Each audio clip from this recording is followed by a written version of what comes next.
15 شعبان کی رات، شب برات، یعنی گناہوں سے بخشش کی رات، یعنی وہ رات کہ جس رات جہنم کی آگ سے نجات حاصل کی جاتی ہے۔ اہل بیت علیہم السلام سے یہ سوال کیا گیا، مولا اس رات کے بارے میں بتائیے۔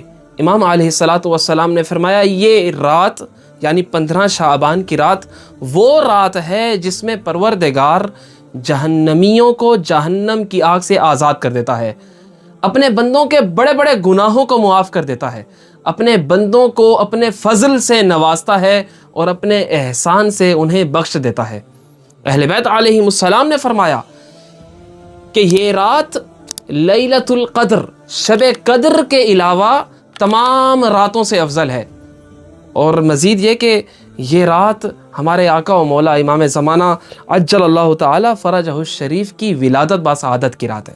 اور اس رات کے بارے میں امام علی علیہ السلام بھی فرمایا کرتے تھے کہ اس رات پروردگار انسان کی آئندہ 1 سال کی تقدیر لکھ دیتا ہے، یعنی پورے سال کا لکھ دیتا ہے کہ اس سال اس بندے پر کیا اچھائی اور کیا برائی نازل ہوگی۔ اور امام فرمایا کرتے تھے کہ جو بندہ یہ رات بیدار رہ کر جاگ کر عبادت میں گزارے اور دعائے خضر جو دعائے کمیل کے نام سے مشہور ہے اس دعا کی تلاوت کرے تو ضرور بضرور ایسے بندے کی دعا قبول کر لی جاتی ہے۔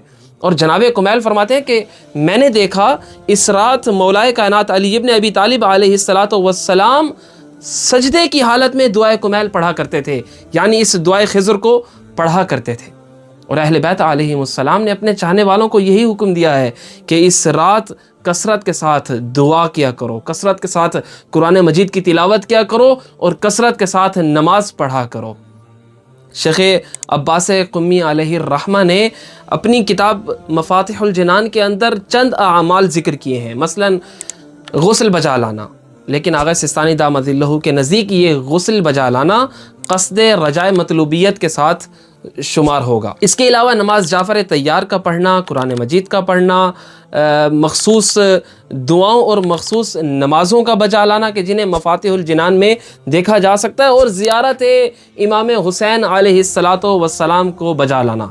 شیخ عباس قمی علیہ الرحمہ نے جب ان اعمال کو ذکر کیا تو وہاں پر تحریر فرمایا ان تمام اعمال کے اندر افضل ترین عمل یہ ہے کہ اس رات زیارت امام حسین علیہ السلام کو بجا لایا جائے۔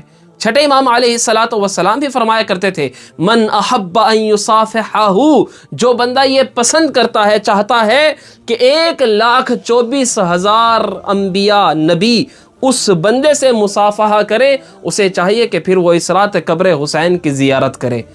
فرمایا یقیناً یہ وہ رات ہے کہ جس رات سارے کے سارے نبی اللہ سے زیارت حسین کی اجازت مانگتے ہیں اور پھر انہیں اجازت دے بھی دی جاتی ہے۔ توبہ، خوشخبری ہے، مبارک ہے اس بندے کے لیے کہ جو انبیاء کے ساتھ مصافحہ کرے۔ یعنی کیا مطلب؟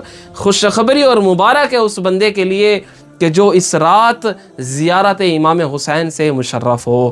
ہم اللہ تعالیٰ سے دعا کرتے ہیں کہ پروردگار ہمیں قبر امام حسین علیہ السلام کی زیارت نصیب فرمائے اور اس رات کثرت کے ساتھ دعا، قرآن اور نماز پڑھنے کی سعادت نصیب فرمائے۔